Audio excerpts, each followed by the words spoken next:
Claire observait les ballons accrochés aux chaises, le gâteau au chocolat trônant sur la table, les cris des enfants emplissant le salon.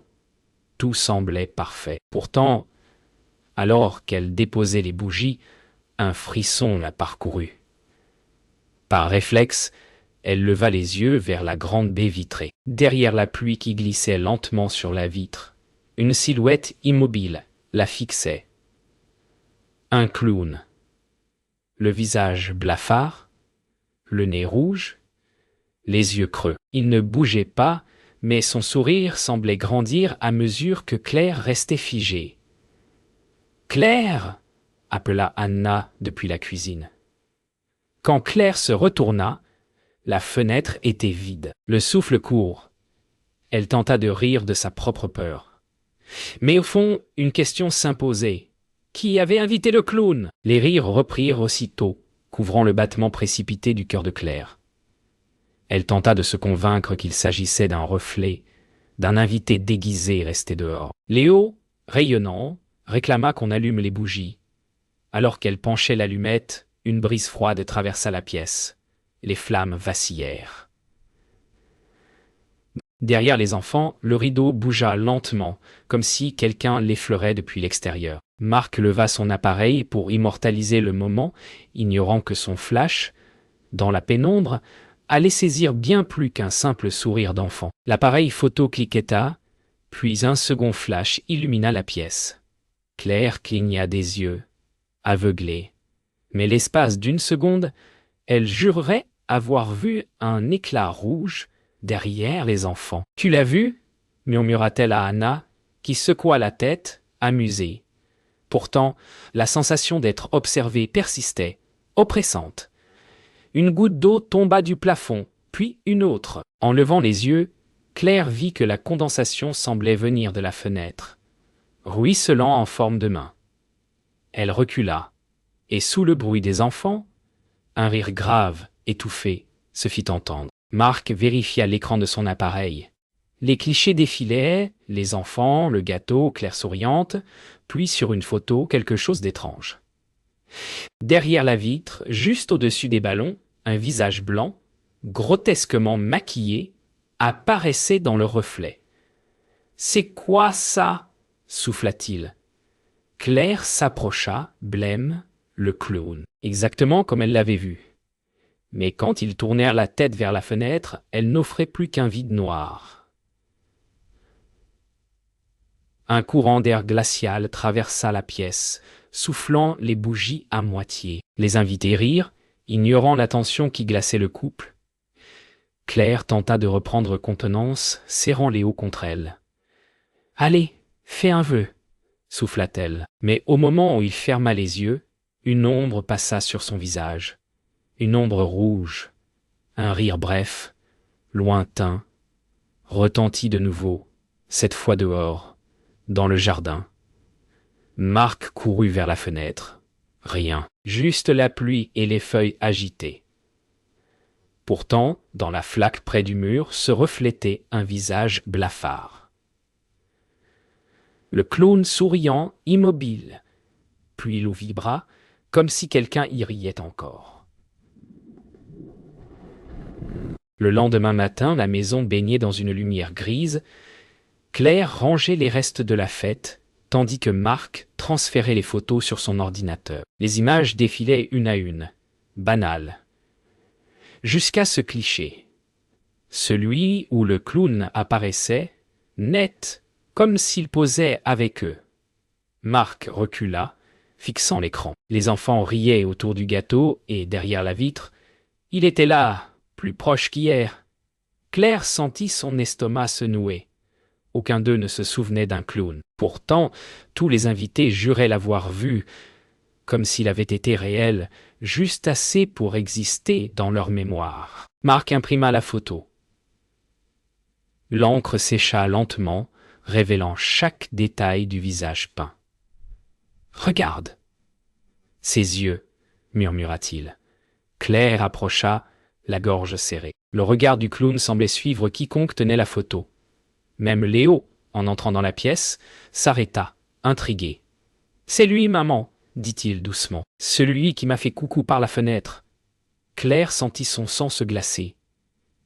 Car la veille, Léo ne l'avait jamais mentionné. Anna passa leur rendre visite, sceptique. Un clown, peut-être quelqu'un du voisinage, proposa-t-elle. Marc lui montra la photo. Elle resta muette. Le visage semblait trop net, trop précis pour être un simple reflet. Elle posa la main sur la vitre. « Il regarde vers l'intérieur », murmura-t-elle. Un craquement la fit sursauter. Le cadre photo posé sur la commode venait de tomber, sans raison. Et sur la vitre, une trace de doigt apparut, fraîche, au même endroit où Anna avait touché. Claire, troublée, alla vérifier les photos originales dans l'appareil. Même là, le clown y figurait. Impossible à retoucher. Elle s'assit, la respiration saccadée. Une idée la frappa. Si tout le monde l'avait vu, peut-être qu'il n'était pas seulement un souvenir, mais quelque chose qu'ils avaient réellement partagé. Comme une présence dans la pièce. La lumière vacilla. L'écran de l'ordinateur se brouilla, puis afficha, sans qu'on touche à rien, une image supplémentaire. La même photo, mais cette fois, le clown semblait plus proche, presque à l'intérieur. Cette nuit-là, Claire rêva de la fenêtre. Dans son sommeil, la pluie battait contre la vitre. Une ombre rouge s'y reflétait. Quand elle ouvrit les yeux, tout semblait normal. Mais sur le bureau, la photo du clown n'était plus là. Elle chercha autour, paniquée. Une voix douce, presque chantante, s'éleva du couloir. « C'est mon tour de sourire maintenant. » Claire se leva lentement. Au bout du couloir, dans le halo de la veilleuse, quelque chose brillait. Une petite boule rouge, posée au sol. La maison semblait respirer dans le silence. Claire ne dormait plus depuis 2 nuits. Chaque fois qu'elle fermait les yeux, elle croyait entendre un rire, léger d'abord, puis de plus en plus proche. Cette fois, il résonna distinctement, dans le couloir. Elle se leva sans bruit, le plancher craqua sous ses pas. La porte de la chambre de Léo était entr'ouverte. Une faible lumière passait dessous. Quand elle la poussa, Léo dormait paisiblement, mais la fenêtre, elle, était ouverte. Et sur le rebord, une empreinte de main, humide, formée de peinture rouge. Claire referma doucement la fenêtre, le cœur battant. En se retournant, elle aperçut le dessin de Léo, accroché au mur. Un clown rouge et blanc, un grand sourire noirci au crayon. Sous le dessin, une inscription maladroite. « Gus le gentil clown ». Sa gorge se serra.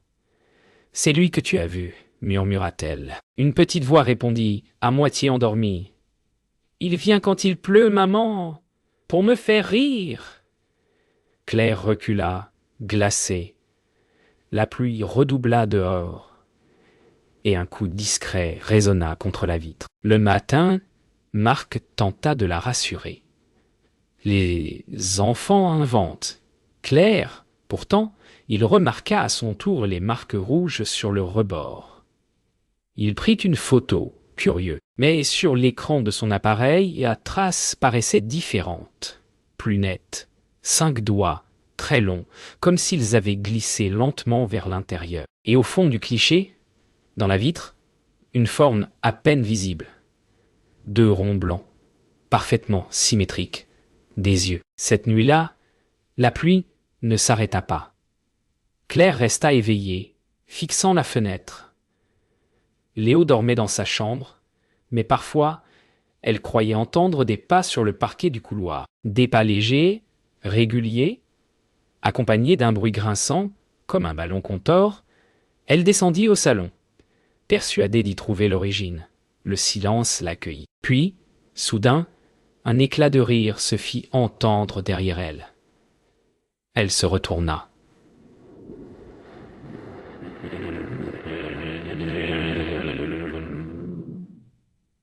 La fenêtre du salon était grande ouverte. Les rideaux tremblaient, et sur le verre, un nez rouge était posé. Le lendemain matin, le nez avait disparu. Mais sur la vitre, un message s'était formé avec la condensation. « Je t'ai vu !» Claire recula d'un pas, étouffant un cri. Marc accourut. Il ne vit rien. La buée avait déjà disparu. Pourtant, il sentit l'humidité sur le verre. Dehors, la pelouse était couverte de traces de pas, petites, rondes, comme des empreintes de chaussures de clown. Et à l'endroit où elles s'arrêtaient, juste devant la fenêtre, la terre était encore remuée, comme si quelqu'un venait de s'y tenir. Longtemps. Anna revint ce matin-là, inquiète du silence de Claire. La maison semblait plus froide, plus sombre. En fouillant les vieilles boîtes du grenier pour distraire Léo, elle découvrit un album couvert de poussière. À l'intérieur, des photos jaunies.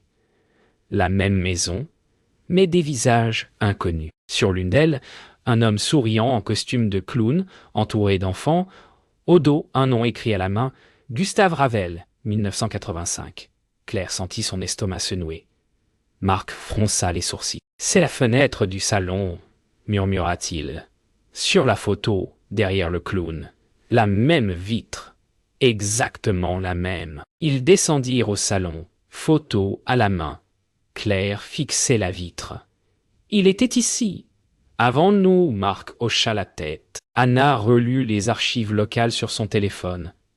Incendie à Montreval, 1985. Disparition d'un clown pendant un spectacle pour enfants.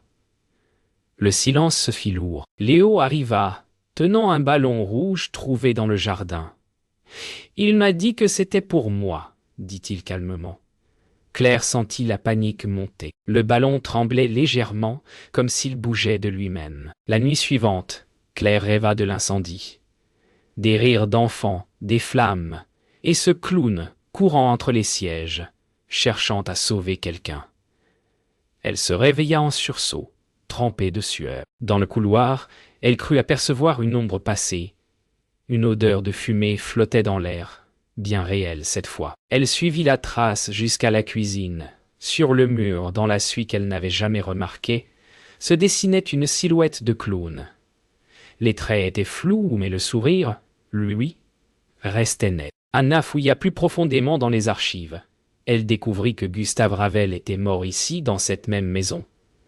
C'était sa demeure après la fermeture du cirque. Il avait ouvert des spectacles pour enfants dans son salon avant que le feu ne ravage tout. Les témoins disaient qu'il avait continué à rire jusqu'à la fin, piégé derrière la vitre. Claire resta pétrifiée. La fenêtre, toujours la fenêtre, celle qu'il n'avait jamais pu franchir. Marc sortit pour fumer, troublé par ces découvertes. La pluie avait cessé. L'air sentait la terre humide. En regardant vers la fenêtre du salon, il sentit quelque chose d'étrange. Une silhouette se tenait derrière la vitre. Ce n'était pas Claire. Ce n'était personne. Juste ce visage blafard, ce sourire sans joie.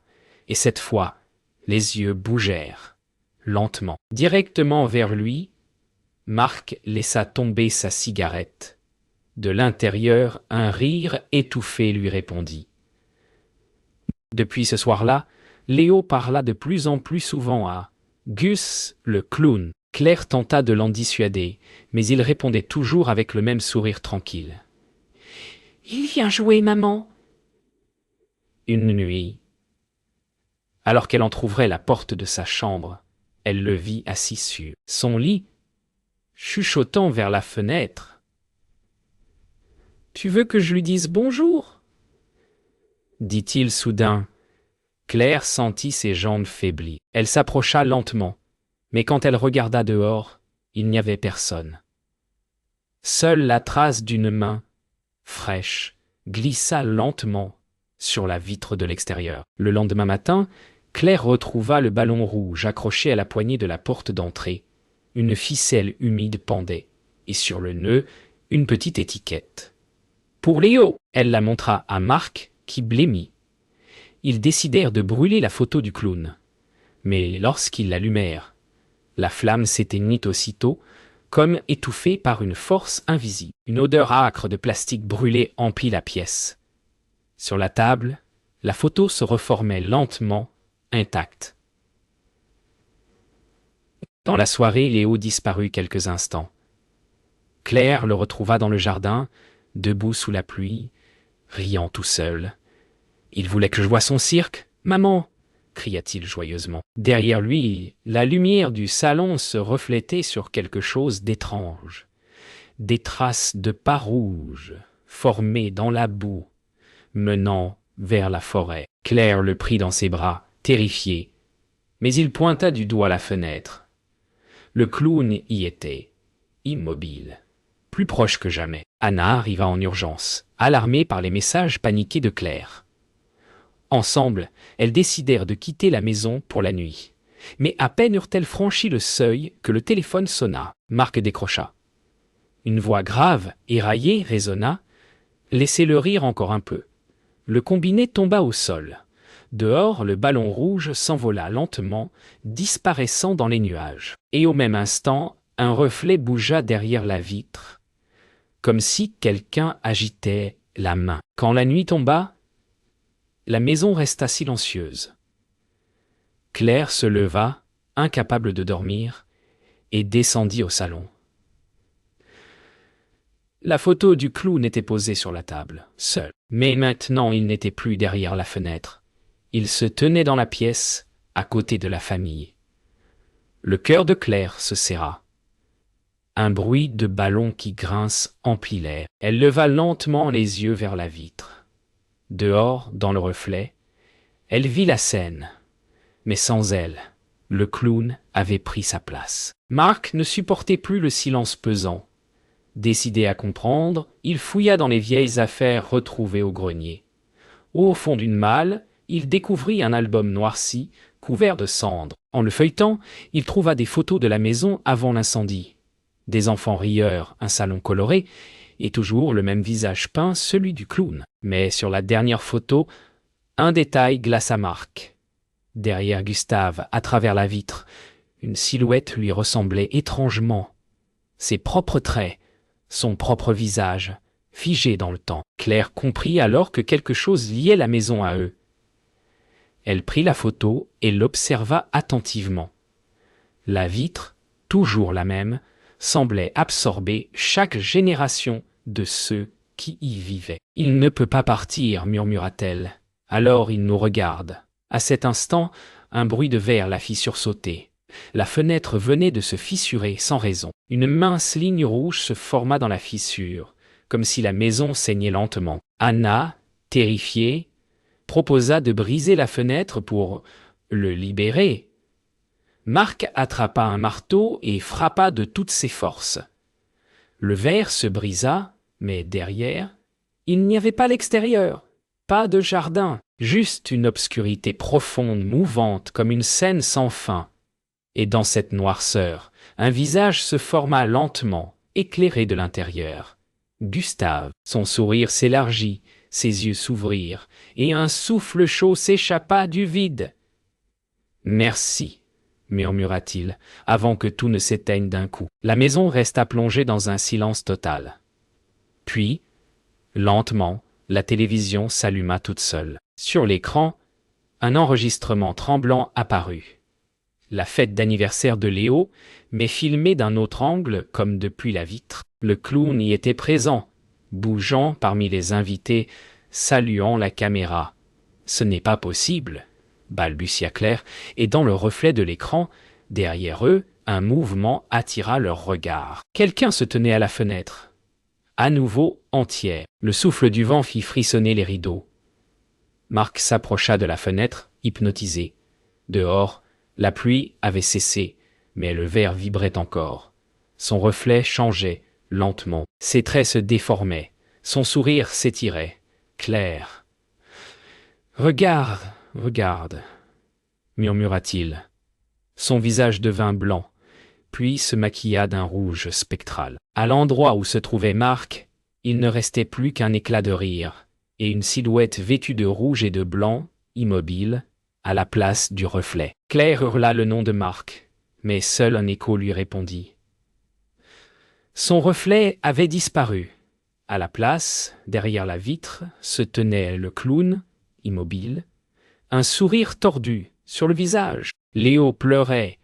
Anna le serrait contre elle. Claire frappa le verre, criant son nom. De l'autre côté, le clown imita son geste, parfaitement synchronisé. Les larmes coulaient sur ses joues. Puis il leva lentement la main et la posa contre la vitre. Sa paume était la sienne. Claire sentit la surface vibrer, tiède, comme si quelqu'un respirait derrière. Anna tira Claire en arrière. « Il faut partir !»